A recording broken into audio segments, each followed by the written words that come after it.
This is the Pennyworth podcast on TV Podcast Industries, and we're here to talk about the finale of Season 3 of Pennyworth, Highland Wedding. Just because I'm coming with you now doesn't mean we're made up or together or anything. As far as I'm concerned, we're over. Yeah, all right, whatever you say. Now, come on. Exactly, thank you. You've proved my point. What point? If you say so. If you did love me, you'd tell me I'm wrong. You'd fight me. Fight you? We're escaping from a mob of nutters. I can't fight you now, I'll fight you later. Yeah, that's you.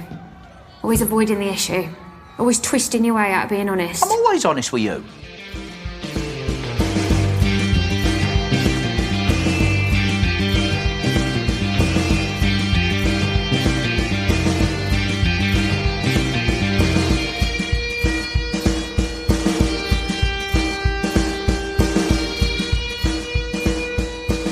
Welcome back, fellow governors and Gothamites. We're here talking about Pennyworth Season 3, Episode 10, the finale of the third season of Pennyworth, Highland Wedding. I'm one of your hosts, Derek. Hello there, fellow governors and fellow Gothamites. I am one of your other hosts, John. What an episode. Oh, wow. I didn't stop laughing for a lot of it. It was great fun. Yeah, it was really good fun. Yeah. Just such a great way to wrap out the season the way they have. And no wonder, because it is written by Bruno Heller, the showrunner of the show, the guiding hand behind Gotham, the guiding hand behind the first 3 seasons of Pennyworth as well. So no wonder this is all of his sensibilities put into one episode. Definitely. And we know there's a writer's room, of course. So we know that all of the team had a hand in all the crafting of the series so far. But there's something about the sensibility of the show that is on full display in this finale episode. Definitely. And I mean, yeah, it really harked back to just the great visual comedy and the writing, just the weird, outlandish moments as well. It was just so good. So yeah, I really enjoyed this final episode. Absolutely. A bit of sadness, though, of course, when we get to the end of a season. We are at the end of Pennyworth Season 3. First time Pennyworth's been on HBO Max as well. All episodes available over there as of this year, along with all episodes of Gotham.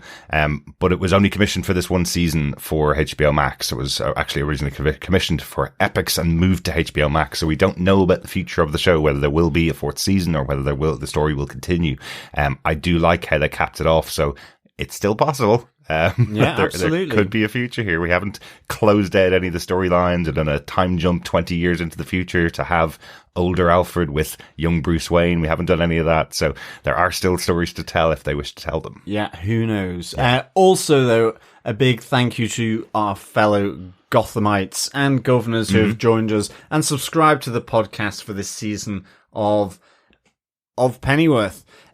If you're a late joiner, for example, on episode 10 of season 3, please head on over to subscribe on tvpodcastindustries.com, where you can join any straight-laced or groovy podcast player of your choice. Yes, you can. Yes. Yeah, this is the wrap-up episode for the finale of Pennyworth, but we do want to hear your thoughts. You can always email us at any time to feedback@tvpodcastindustries.com, or if you want to follow any of our other shows, as John mentioned, subscribe to the podcast, and you can also join us over in our Facebook group at facebook.com/groups/tvpodcastindustries to find out what else we're going to be covering over the coming months. We do lots and lots of TV shows, usually about 20 or so a year, it seems, at the moment. Yeah. So we'll have lots and lots more to come on the podcast, on the main feed on TV Podcast Industries. Yeah, good stuff. I think it's about time that we get into our spoiler-filled chit-chat. Absolutely. Derek, take it away. Who did what, when, where, and how? Well, I already mentioned the episodes written by Bruno Heller, showrunner of Pennyworth and Gotham, and loads of other stuff. He did The Mentalist as well. And I believe his next big project is heading off to the land of Westeros. Ooh, interesting. Yeah, for one of the prequel series of Game of Thrones. I'm not sure of the status of it. It was announced with him as lead showrunner, but haven't heard much. But of course, the focus of the PR was on House of the Dragon, the first prequel series. So we will see where that goes to. Well, if there is any show where I could see someone beating someone else with a limb from a dismembered body, then I think it's Game of Thrones, to be honest. Yeah. Just like Pennyworth. In addition episode to Pennyworth, 10. Absolutely. The director of this episode was Rob Bailey. We've talked about Rob Bailey a lot. This is the 10th episode of Pennyworth that he's directed.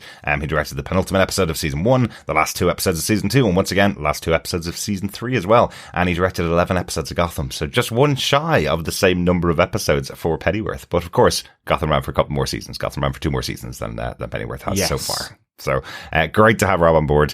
Great to have these alumni here for this final episode of season 3 as well. And John, do you want to tell us what they gave us with your synopsis for the finale of Pennyworth season 3 Highland Wedding? Sure. Across merry old London town, Merry Cow Dairies deliver milk laced with the hallucinogen Lullaby to the unsuspecting, tea-drinking population. Francis Fuchs is basking in the glow of his plan coming to fruition, but he realises that his loving followers have quickly become an angry mob as he is beaten to death.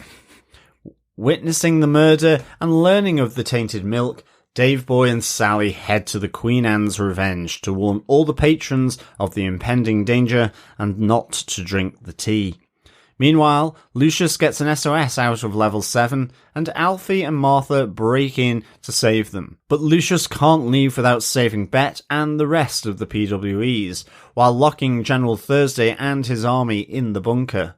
When Alfie sees the carnage caused by the infected Londoners, he jumps in his car, grabs his reluctant girlfriend Sandra, heads to the Queen Anne's Revenge, with everyone else to arm themselves, have a nice cold pint and wait for this to all blow over. Without knowledge of the outside world, General Thursday calls Prime Minister Aziz for assistance, but the Prime Minister has been affected by Lullaby and believes Thursday is starting a coup. While the two argue and their anger escalates, Alfie declares his love for Sandra and she agrees to marry him. As tensions get worse and worse between General Thursday and the Prime Minister, Alfie gets everyone from the Queen Anne's Revenge on a London bus and picks up his mum and the Waynes to take them out of the city.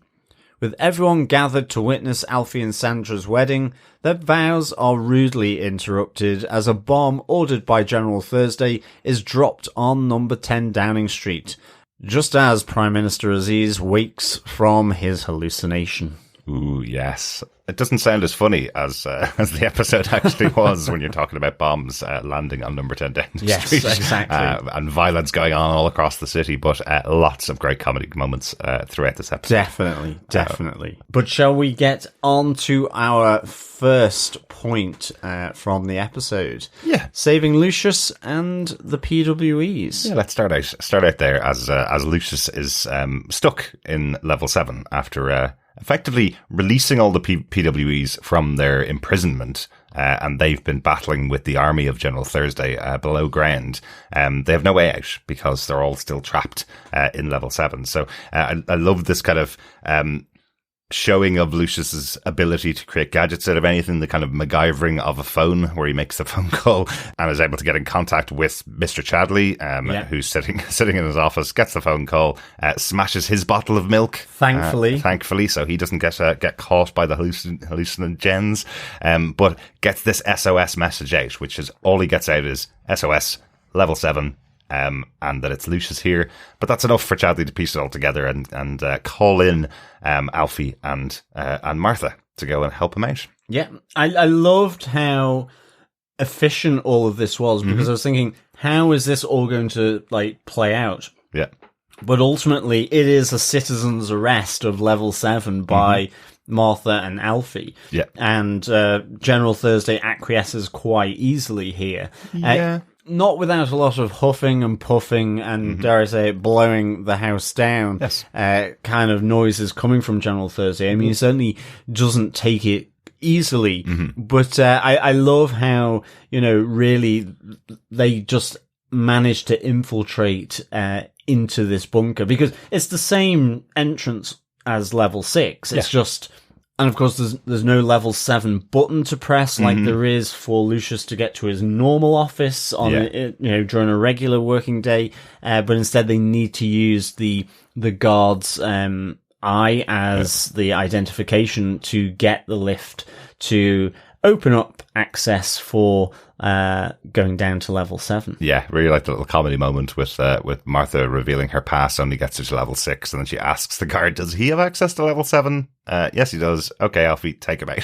So in he comes inside to be pressed against the eye scanner. Very good stuff. Again, really enjoyed that.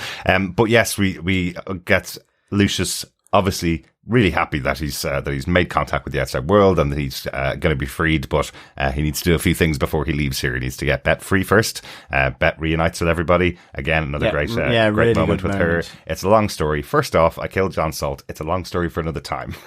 Let's stop you there. Let's go. And then they get the rest of the PWEs to come and join up with them. As Lucius seems to enact this really complicated plan for keeping Thursday and his men underground. I love it. And it's because Lucius is so competent at his work. What he's done is he's locked them in on a timer for 2 hours in a cell. Once they get out of that cell, they'll have access to all the amenities. They can go to the bathroom. They have food. They're able to maybe make contact with the outside world, but they can't get out to the outside world for a few days, which will allow them to calm down and allow the PWEs to get away so they can't be captured again. So I like the planning of all that.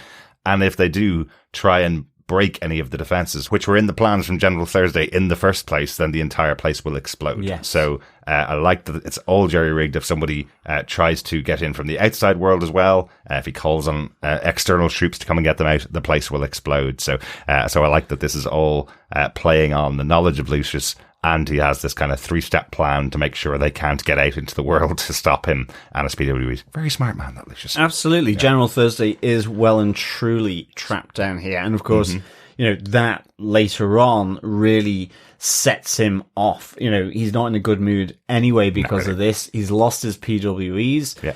But also because Martha and Alfie are so connected with Prime Minister Aziz, he thinks that this is a play by Aziz into his own territory, that he has absolute control, executive control over level 7. And this really then kicks it off later for the telephone battle between Thursday and the Prime Minister. Yeah. We'll talk about the PM versus General Thursday battle, because it's another major plot point of the episode. But just to kind of close out on what's happening with Lucius and the PWEs, I love that they have this kind of moment with them where they're all brought to the Queen Anne's Revenge. They team up with Dave Boy and Sally there, blocking into the Queen Anne's Revenge. There's lots of great fun moments with them. We particularly get to know one of the big standouts here is Kevin the Blue Raven. We saw him as John Salt's version of Captain Blighty.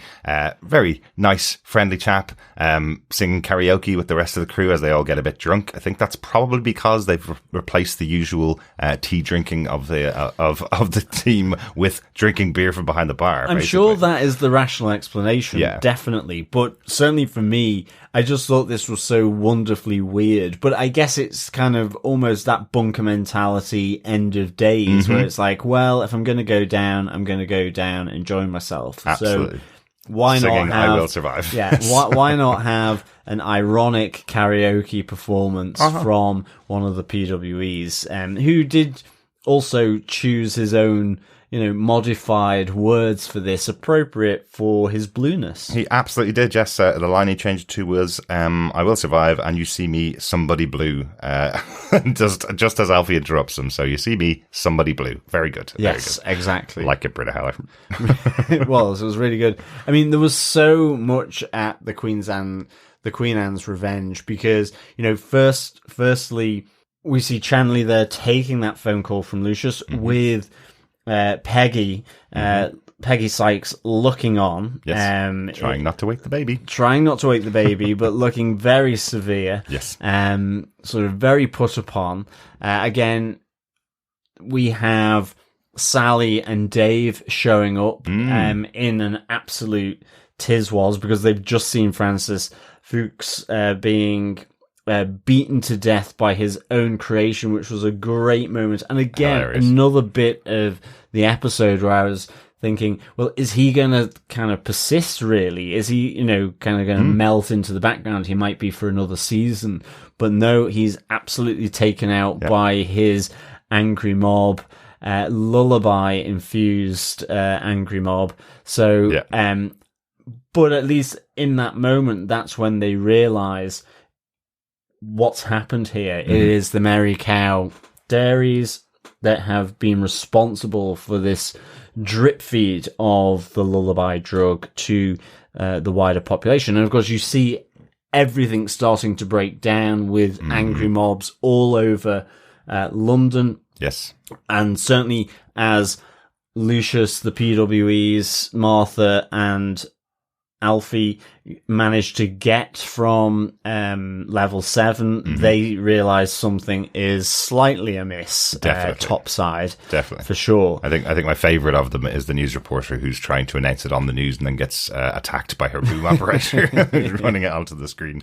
It's a great stuff in there. But that kind of separates the group. Martha realises that something's going on here. She needs to get back to the Wayne household and protect her family. As Alfie runs off to go collect his girlfriend, who, of course, is not his girlfriend. They're broken up. Exactly. There's massive shades, as we alluded to in the synopsis there, massive shades of Shaun of the Dead in here. If you haven't seen that movie, definitely go watch it. But there's definitely a lot of nods to that wonderful Shaun of the Dead, with the zombified population who are all aggressively trying to kill people around them, like the zombies in Shaun of the Dead. Alfie going to find the girlfriend that broke up with him, just like Sean did with his girlfriend, him climbing up the outside of the building to get inside to her. It's very similar. And of course, holding up in the Queen Anne's Revenge is just like going to the Winchester. Exactly. As soon as you kind of mentioned it, it was like, absolutely can see the parallels with Shaun of the Dead here.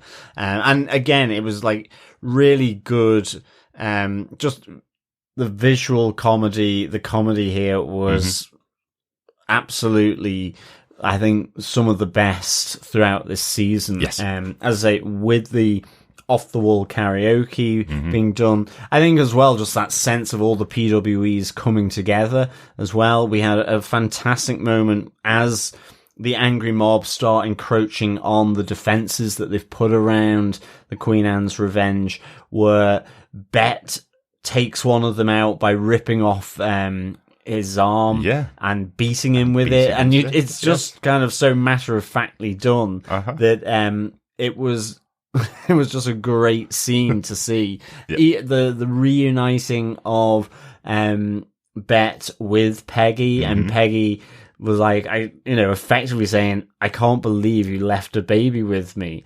If you hadn't returned, I would have been really annoyed. Absolutely. She's saying, I knew you weren't dead because you wouldn't leave a baby with me. And Peggy's going, well, I was technically dead and I did leave a baby with you, but I wouldn't normally do something. Kind of like, really, really good moments with the two of them reuniting.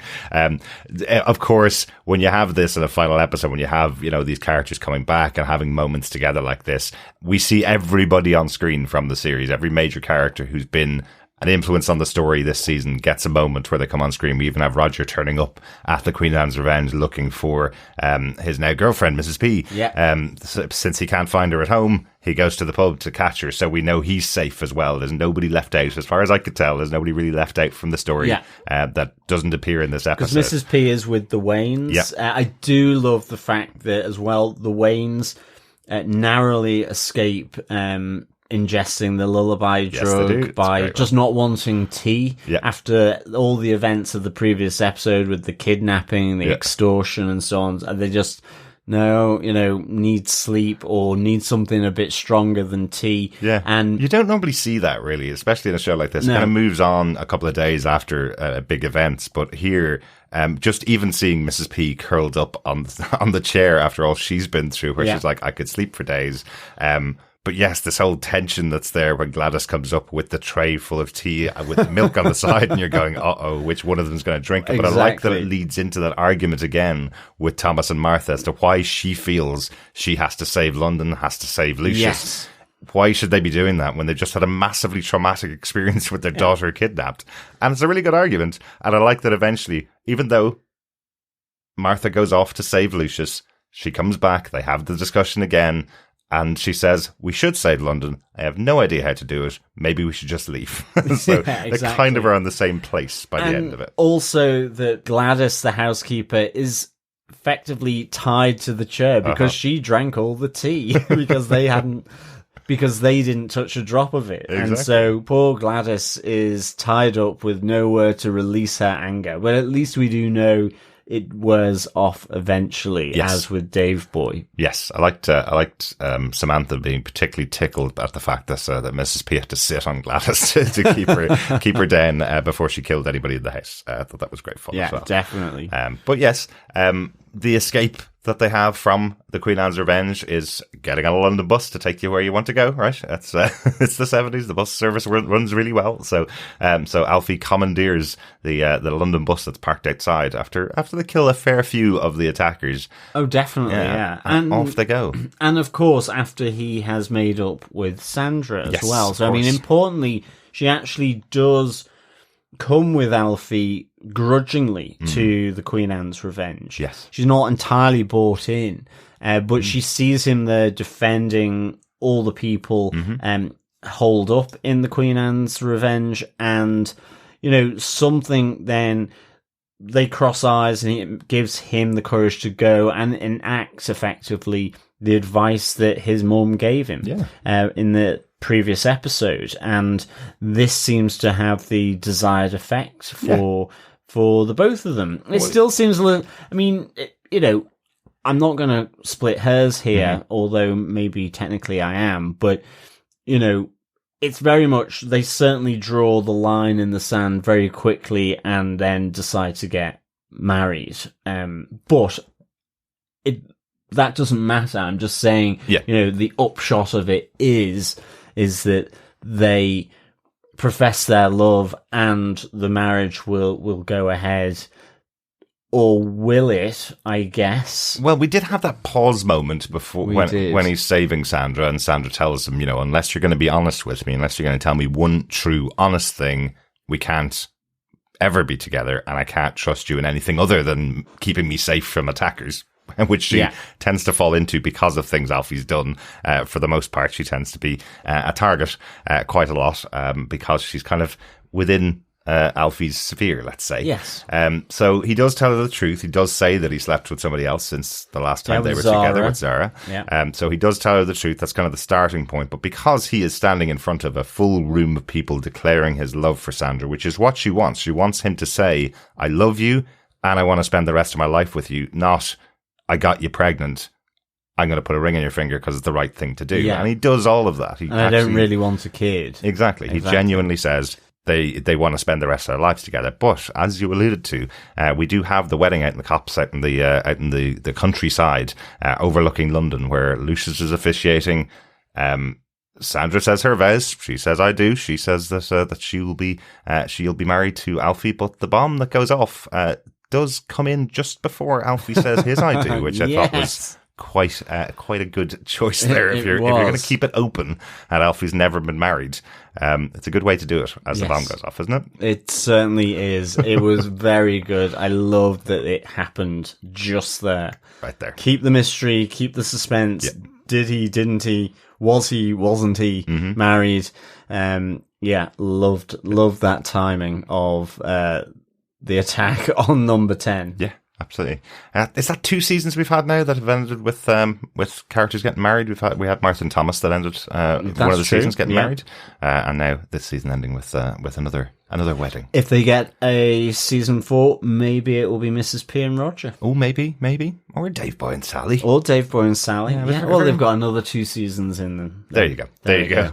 I was quite impressed that they had a bit of some moments with Dave Boy kind of taking more of a leadership role, because we had that whole conversation with Sally and Dave Boy before, where he feels like he's just there to follow up on whatever Alfie tells him to do. Yeah. He's the muscle, effectively, where Alfie aims him at somebody and Dave beats him or shoots him. But a couple episodes ago, we had him solving the mystery effectively. Now, this episode, he takes the leadership role of getting everybody to the pub and effectively defending everybody while they're there. So I think that is leading to Dave Boy breaking away from Alfie. We know he doesn't play a part in his life in the future. So apart from in the comic books, he has got a little guest role in the Pennyworth comic books that came out. But I wonder if this is if this is setting up something in the next season where Alfie and Dave Boy split apart and Dave Boy goes off on his own. And there's always been that suggestion as well, like in Gotham, of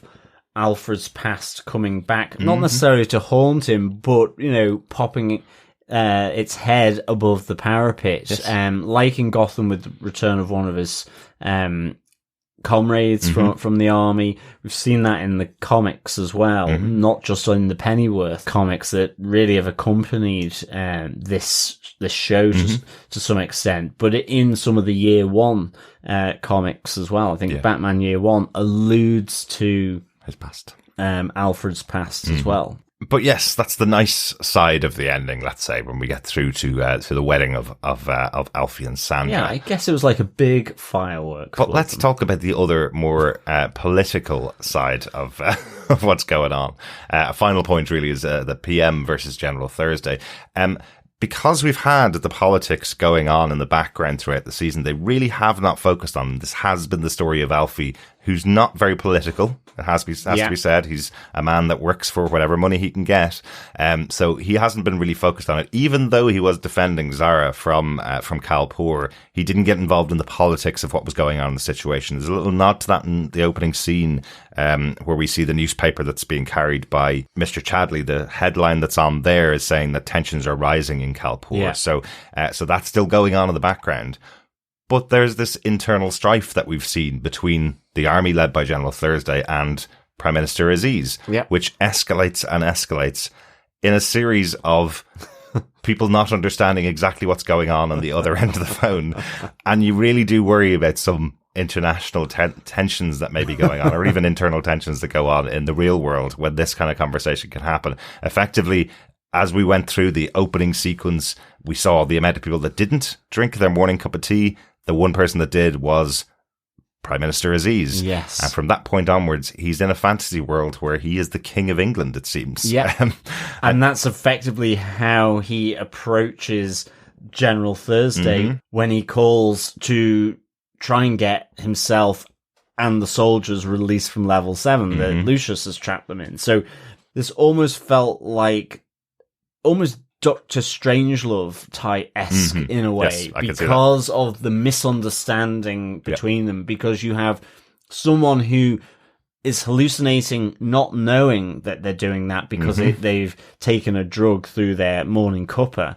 You have General Thursday with no idea of what's going on in the outside world, topside, above the bunker. So it just leads to all the past history between these, as we saw in previous episodes, where, General Thursday absolutely delineating where his responsibility is and the authority he has over the level 7 experiments, and the Prime Minister should not tread anywhere near it. Exactly. And all that comes to pass and focus with these phone calls, where even during the phone calls, there is kind of confusion as why, certainly from General Thursday, why this is happening. Yeah. Where both parties think the other is about to undertake some kind of coup on one another. General Thursday, when he gets all that information from his lead soldier, effectively, where Aziz is saying, I could destroy you with a few words, and General Thursday seems to think that because he's inside the bomb that is level 7, that those words are push the button, effectively. So that's going back and forth, and then Aziz, being in this hallucination, gets the phone call from Thursday, where Thursday is acquiescing a little bit. He's saying to him, my friend, we will be open to listening to what it is and what problems you have, that we can maybe discuss and come to some alignment. And Aziz goes, my friend, he calls me, I am your sovereign ruler, and what I want is you servile or gone. And that gets the hackles up even more with Thursday. But that's what I mean. Yeah. General Thursday thinks Aziz is effectively placing himself as a dictator almost of the country, doing a coup. Yeah. The PM is not the sovereign leader. The Queen would be the sovereign ruler, right? And at the same time, just the antagonism between these two, Aziz thinks that General Thursday is after him as well. Yes. Potentially doing a coup, given he's an ex-Raven. He very much prefers his independence from scrutiny of Aziz, and this all mind melding in together with the Lullaby drug. So I just thought this was absolutely a superb kind of sequence of events that happen between these two, because ultimately something very innocuous opened up to huge amounts of misunderstanding because of their past history and what's happening in that moment that the others are completely unaware of. The prompt with Lucius locking them in and telling them they're effectively sat on a bomb. The poor choice of words from Aziz, which thinks that, yes, General Thursday thinks he's going to be blown up, with then getting a message to, his colleagues in the Air Force in order to effectively prevent some kind of coup that's happening, a takeover of government by Aziz, which is what it's sounding like to General Thursday. And it did. I just thought this was kind of almost Cuban Missile Crisis / but played with the Doctor Strangelove kind of bow a bit. I thought it was really good. Yeah, excellent. I have to say again, the shots of overhead on this version of London, 1970s London, so it's not the same layout as actual London now, but the overhead shots as the plane flies in to drop the bomb over number 10 Downing Street are fantastic. They're really, really good. I love seeing a plane flying that low over London. You don't see it very often. There's a lot of high buildings in London nowadays, so I like that they were able to do that in those scenes. The one call out, and again, I understand the show itself, but the one call out is there's people rioting all across the city. We heard it being called a mental break or a mental health issue that's causing the problem here, but they still take a phone call from General Thursday to drop a bomb on 10 Downing Street, and nobody goes, hang on a second, maybe there's something wrong with him. So there is a little bit of weirdness there, but I'll allow it. I thought it was a great sequence. Yeah, absolutely. I mean, it's not, yes, there's a little looseness to it, for sure, but it works. It works for this show. Yeah, yes, exactly. Excellent stuff. That is the main points of the episode, but I think there's a few little notes that we should be calling out here, John. Definitely. Once again, this show has given us something that we've asked for. Yes. And it makes me wonder, was someone listening to the podcast and wrote it into the script? We got Grannies with Guns back, John. We certainly did. Which we saw back in season 2, when we saw the battle between the Ravens and the English League. We saw Grannies with Guns for the first time, and I remember you particularly being very excited about the idea that we could have streets patrolled by Grannies with Guns, and we get them here in this episode. We certainly do. Driving the streets under the influence of trying to protect their domain from the Angry Horde.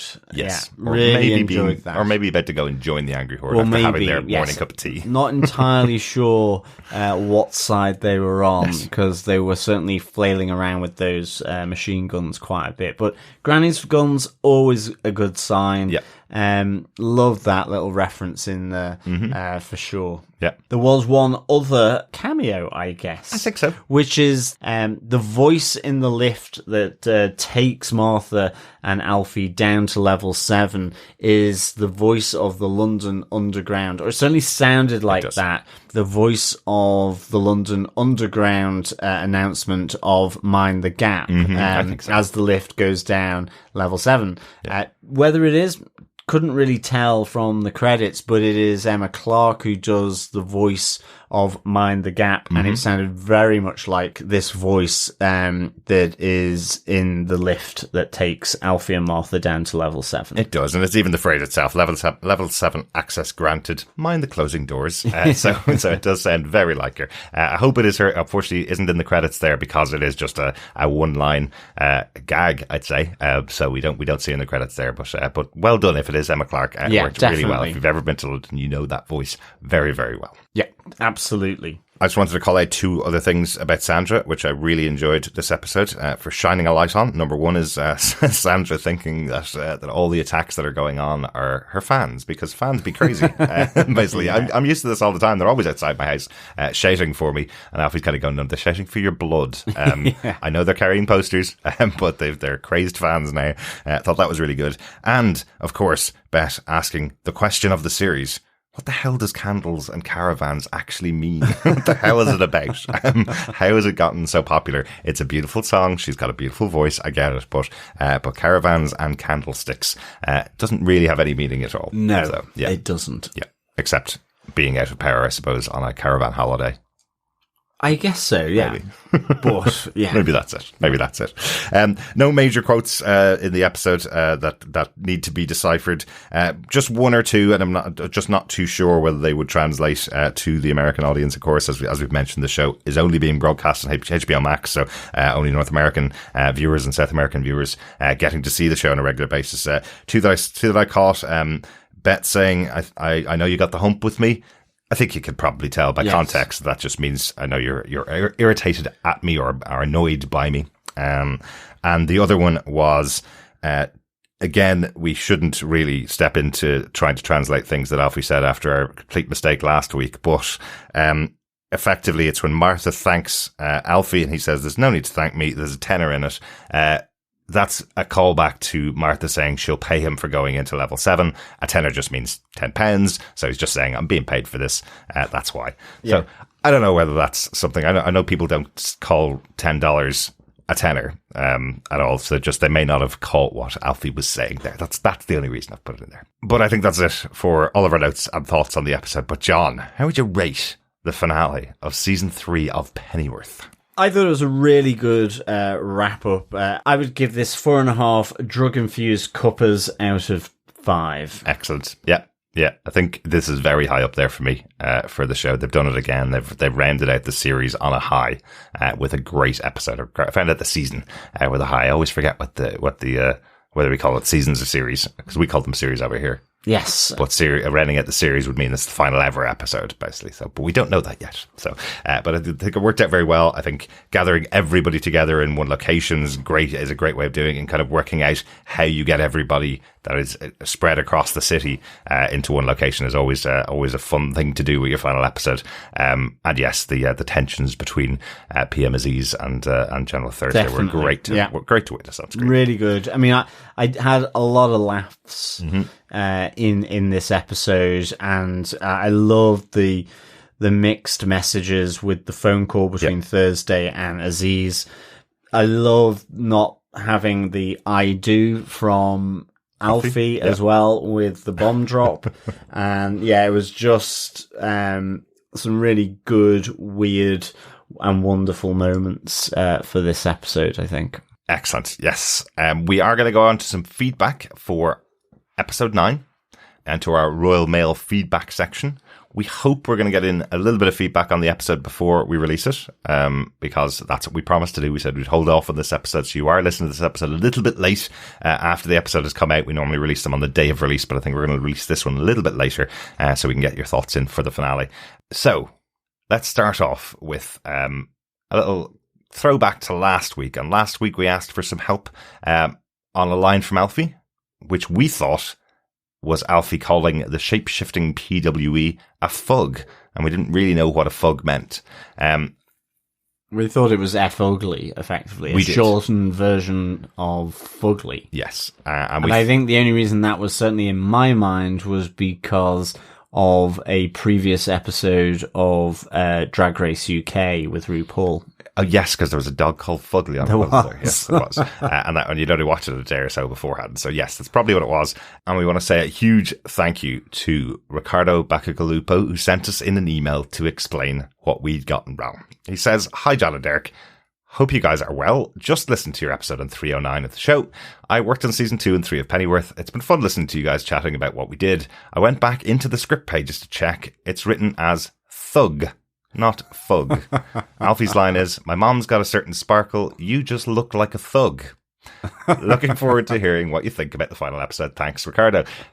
Ricardo, yes, thank you so much. I did send an email back to Ricardo saying I felt a bit like an idiot. Myself and John both did, but it did make me laugh for most of the week that I didn't catch a Londoner replacing the letters TH with an F is pretty standard. That's something that you'd hear very often, and we have heard from Michael Caine, and we have heard from Jack Bannon on a pretty regular basis when they're doing their London accent, that's what they do, and we settled on it. It must be fug, not thug. Yeah, it's the Cockney accent. It's the Cockney TH and just how doing it. Yeah. And I just, likewise, just didn't connect that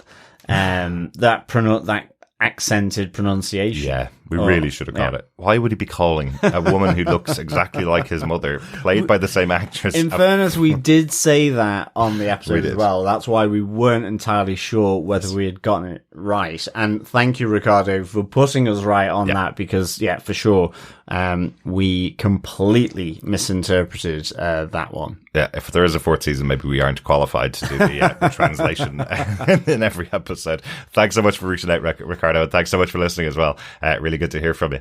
Yeah, good stuff. Thanks, Ricardo.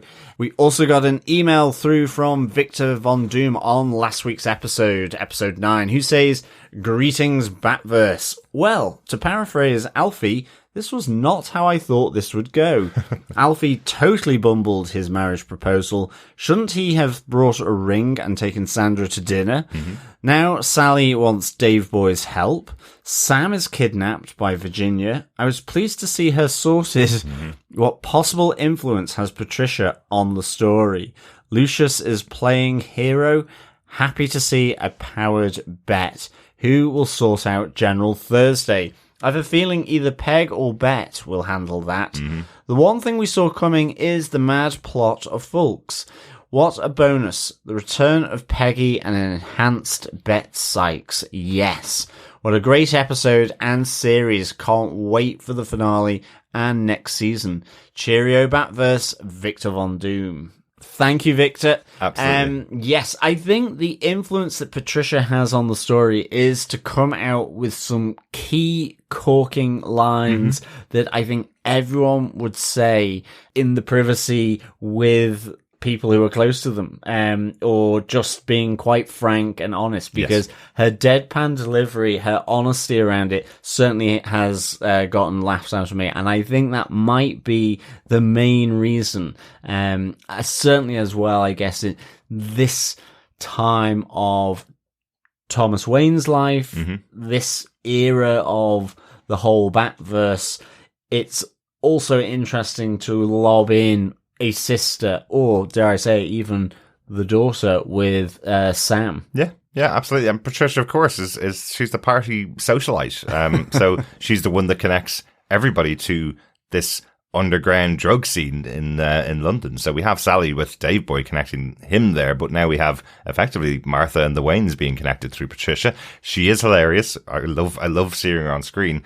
But do remember the big thing that she had on the story here, the big connection that she had on the overall story. She connected a little bit of the dots for Dave Boy to connect with Francis Fuchs and the Lullaby drug. So it may never have gotten there if it wasn't for that conversation they had after Patricia hid in the closet overnight.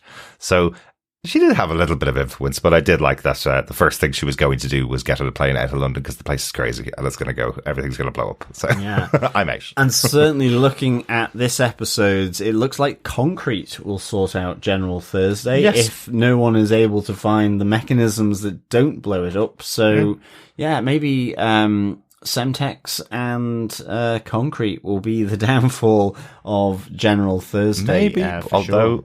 It seems like Lucius has effectively locked him inside a bunker forever for the next couple of days. Entombed him almost. He's like a pharaoh, I guess. Well, the locks should still work. Yeah. Unless that explosion took out all of London, which was aimed at Downing Street, which I'm not sure about. We didn't mention that though. We mentioned it in the synopsis about Aziz kind of awakening from the influence of Lullaby, because it's the first time from at the end of the episode that you see him not in the hallucination that he's had throughout the episode. It looks like he wakes up. It is before the bomb lands. It's not a couple of seconds beforehand. It looks like he hears the plane going overhead over London. So I do wonder if Aziz escaped that bomb as well. Did he get himself into some kind of bunker to save himself as well? Yeah, maybe. It's entirely possible. Absolutely. With the likes of Bet Sykes coming back and being resurrected. But certainly, totally with you, Victor, around the bonus return of Peggy, as well as Bet in the last episode. Yeah. Definitely. Thanks again, Victor. We also got an email in from Coffee and Vodka on last week's episode. He says, "Greetings, fellow plot pack defenders. Where to start? Heller and company sure know how to wrap up and clean house. A nice 2-1 with Virginia being put out of action in a way that re-cements Martha and Thomas's relationship in shared protectionist murder. Some bond over stamp collecting, others over homicide. No judgment here. It would have been nice to see how Patricia and Sally managed to save themselves from being terminally teed, but it was enough to see Patricia Wayne's wonderfully in character reaction to the offer of playing the hero. Alfie's mini journey in captive parenting with Sam, in between awkward initial proposal and end of episode insight, was a right bright spot of sweetness. Still looks like the marriage bit might be a pill to swallow though. And is it just me, or is it every time Thomas, Martha and Alfie are in the same room it feels a bit cookie? Finally, Bet's back and better than ever, although in the credits it did say with Paloma Faith, so no longer part of the regular weekly cast. Hopefully that changes with season 4. In the meantime, what genius on the bad guy's side thought it was a good idea to give her super strength? 5 sexy XXs, mutual marital murders, bionic bets, mighty mice, and mad cow mornings out of 5. Peace and take care, Coffee and Vodka. P.S. I'm happily placing my bet now on Alfie being an orphan by the end of the next episode. I'm so glad that didn't pan out. Yes. Coffee and Vodka. We have Alfie and his mom safe and sound, and his mom and Roger in attendance at the wedding. So that's okay. At least that's happened. She's safe and sound. Got through to the end of the episode. So I like that. That's very happy with that. Yeah, definitely. He is definitely right. Coffee Vodka is definitely right. Those moments where you see Martha, Thomas, and Alfie in the same room, there's definitely a bit of cookiness going on between them.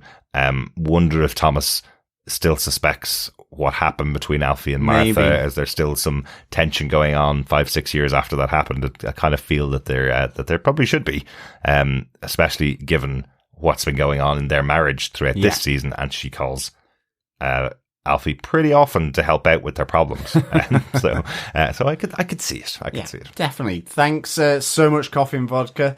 Over on Facebook for episode 9, Jamie Lawton says, "Really excellent episode. What I love about this particular episode was that the supporting cast has some really good scenes, especially Dave Boy, Alfie's mum, and the Waynes. Mm-hmm. As soon as the opening titles were shown, I was excited as you see Polly Walker and Paloma Faith's names, so I knew the return of the Sykes sisters was upcoming.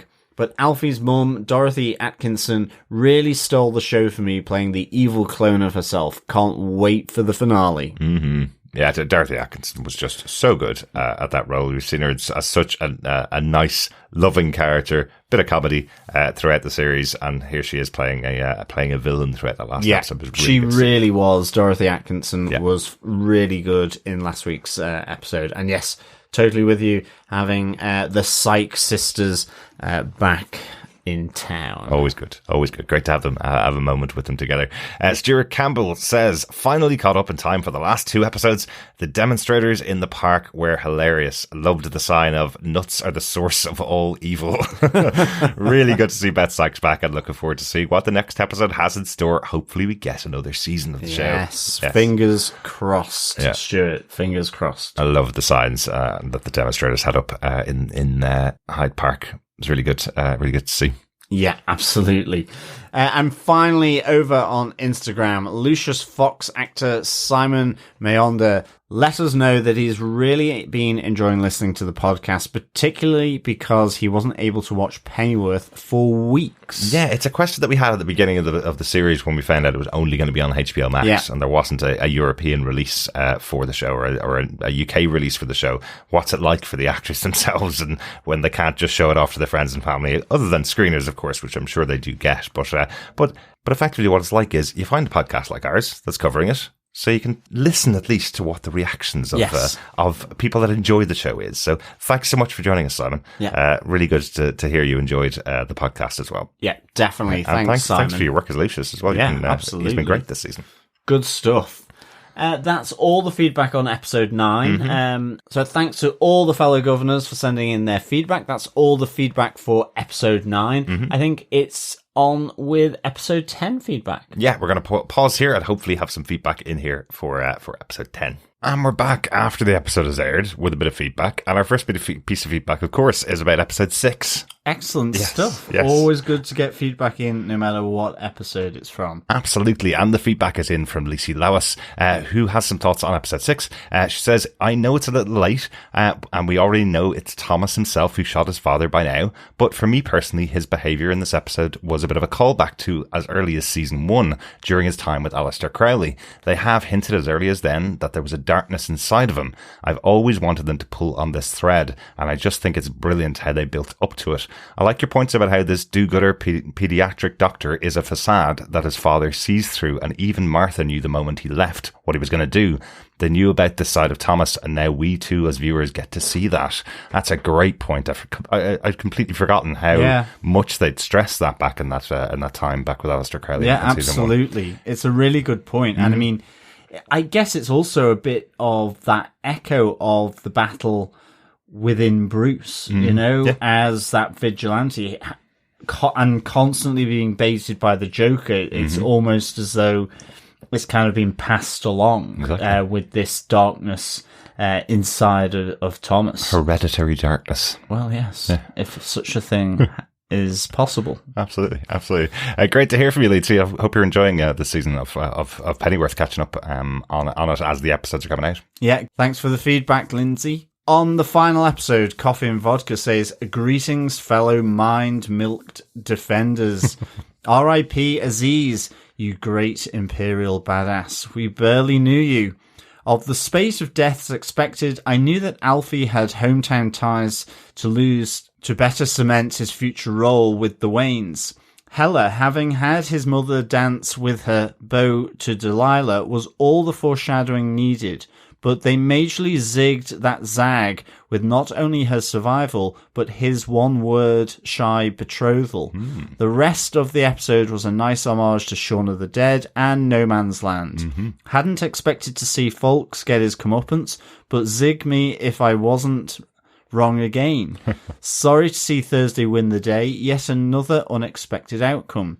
Can't help but hope that the blast was enough to set off the level 7 auto-destruct. Counterbalancing this, the Waynes seem to have embraced the crockery of their quirky, murderous ways and bury the hatchet.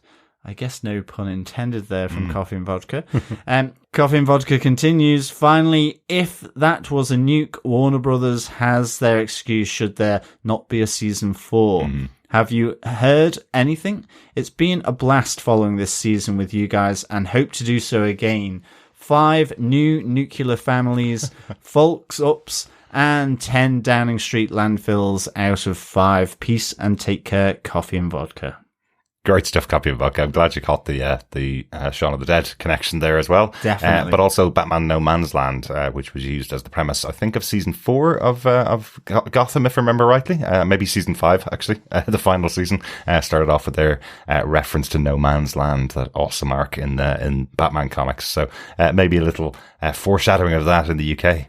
Yeah, definitely. Yeah, good stuff. I think we talked about it in this episode. I don't think that it was a nuke. It did seem like probably likely they dropped a bomb on 10 Downing Street, but I love the idea that it might have rattled the surrounding lands enough to set off the that would be the bomb inside the level 7. Yeah, that would be sweet justice for Aziz to take out General Thursday, I guess, at the same time as him taking Aziz out. Great stuff, Coffee and Vodka. It's great having had your thoughts throughout this season as well. Yeah, on season 4, we haven't heard anything. As we mentioned, this show was commissioned for Epix originally and then moved to HBO Max, held off for the launch in HBO Max. But it is possible that we will get a season 4. Shows like Titans have gotten more seasons, which is a HBO Max exclusive. So now that it's moved over there, obviously it'll, I'm sure, depend on the ratings, depend on how many people have picked up Pennyworth over on HBO Max now that all the episodes are added over there. So I'd love to see a bit more. Yeah, absolutely, definitely. Yeah.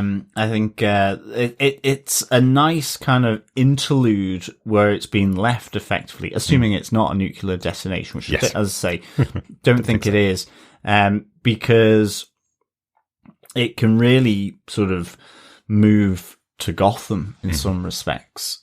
Or it has the potential to do that, and that would just kind of narrow that divergence a bit with Gotham, I'm guessing. Yeah, I'd love to see how they continue it with, what's happening with Samantha. Will Bruce come along at some point in the future? I'd love to see how they continue that storyline with the Waynes. Well, that's it. You could almost imagine Bruno Heller with Sandra pregnant, married to Alfie, that it is a boy. Sandra dies or something in childbirth, and it's passed to the Waynes. Oh, they call it Bruce. And that's why he's so connected to Bruce. So that'd be really different. Yeah, I don't know. There's just, it's a possibility. It could be anything, yes. Could easily happen in the Helliverse. Yes, I like it. Good stuff. And thanks again, Coffee and Vodka. We also got some final feedback on the finale of Pennyworth Season 3 on Facebook from Jamie Lawton, who says, what an epic finale. Really enjoyed the episode and the series. Don't want to spoil it for anyone else, so I'll just keep mum about the content itself. The one thing that really stood out to me was the real 70s vibe that the creators managed to capture. Set dressing was top class. Some background objects really brought the 70s memories back. In this particular episode, it was the milk bottle top, getting your finger and thumb covered in milk if you press too hard. Also, the SLR rifle the soldier has had. When I was a kid, I had a toy one, I think made by Airfix. Yes, I do remember those. And Jamie has supplied a photograph of it as well. Definitely remember those being in the shops. Absolutely. Yeah. And remember the milk aspect with the foil tops. Whether the foil tops were still there because the birds had pecked through the top. And then, of course, trying to be the first one to get the cream off the top. Absolutely. With 4 elder brothers and my parents, obviously, all vying for the cream of the milk for your breakfast in the morning. And then, of course, there's always one brother who shakes up the bottle so that the cream's all gone and nobody feels special. Well, that's true. And, of course, now all the milk in the containers is all homogenized anyway. So Exactly. Don't get the cream in the milk.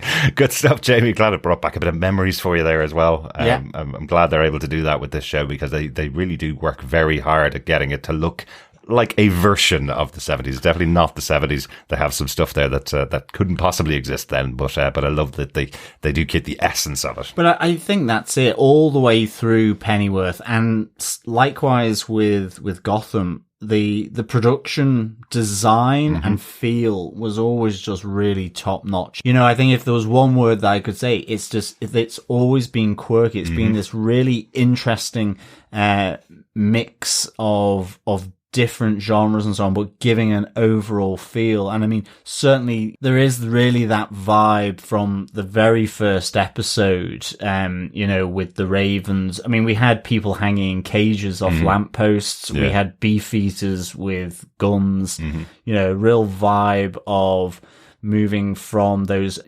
early days in Pennyworth being, kind of just after the war, sort of, mid 40s through to where you have that more 70s vibe, as you say, Jamie. So really good stuff. Thanks for the feedback, Jamie. It was always really interesting back in season 1, where it was like you were in the 60s definitely, but they had these kind of tinges of it that it could have been bits taken from the 40s, bits taken from the 1800s as well. That's it. Even the wide shots of London with the air balloons, certainly reminiscent of sort of wartime London, but also the smokestacks. There was almost a Victorian aspect to that, I guess. And of course, with the chimneys. having the Ripper in there as well, of course. Little references back there.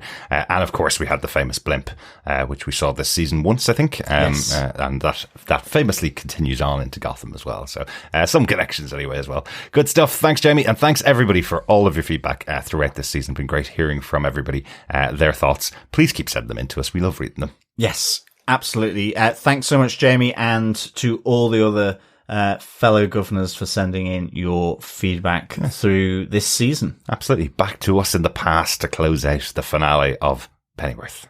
hopefully some great thoughts there from our wonderful fellow governors on episode 10. That's it for our coverage of season 3 of Pennyworth. As I mentioned before, we do want to still hear from you. Please email us in to feedback@tvpodcastindustries.com with any thoughts on any of the shows that we cover. You can also join us on our Facebook group at facebook.com/groups/tvpodcastindustries. Got a couple of things coming up for the end of the year. We will be covering James Gunn's The Guardians of the Galaxy holiday special. This weekend is coming out on November 25th on Disney+. We will be covering that on our main feed on TV Podcast Industries. We will have our annual wrap-up of all the shows that we've covered throughout 2022, and I look forward to 2023 as well, and the shows we're going to be covering next year. Yes. There is one more show coming out this year. We're still not too sure if or how we would cover it. There is Willow, which is coming out in Disney+. We've seen the first 3 episodes of the show. It's really, really fun. Actually, we've seen a little bit more than the first 3 episodes, haven't we? A few more episodes than that. Really, really fun. Well worth watching. Even if we don't cover it in the podcast, I'd highly recommend going onto Disney Plus and watching Willow. Yes, indeed. It's a proper action adventure comedy, isn't it? It really is. Yeah. So yes, still tempted beyond belief to delve into Willow for sure. But please make sure you stay subscribed to the podcast for all the offerings that TV Podcast Industries have. We have Marvel, Wheel of Time, The Rings of Power. We potentially might be having Willow. We've, of course, also look at the Marvel movies and DC movies from time to time. Yeah. And if Pennyworth returns for a 4th season, make sure to be back with the Pennyworth podcast on TV Podcast Industries. The longest running podcast about Gotham and the Pennyworth. Exactly. There you go. We will certainly be covering it. Yeah. So please stay subscribed over on any podcast catcher of your choice. And of course, please support us by sharing the podcast, because sharing the podcast is, of course, sharing the love. Yes, it is. And thanks so much for joining us. If you only joined us for the 3rd season of Pennyworth, if you only joined us for this episode of our Pennyworth podcast, it'd be great sharing our thoughts on Pennyworth and hearing your thoughts about it as well. So hopefully we'll see you back in the future on one of our shows or on Pennyworth season 4. Yeah, exactly. Thanks so much for joining us. Speak to you again next time. Yeah, thanks so much, fellow governors and fellow Gothamites, for joining us as we discuss the world of Alfred Pennyworth, the origin of Batman's butler. Gosh, still a mouthful. It is. But in the meantime, and for when we're next back in the world of Pennyworth, keep watching, keep listening, and stay away from the tea. Bye. Bye.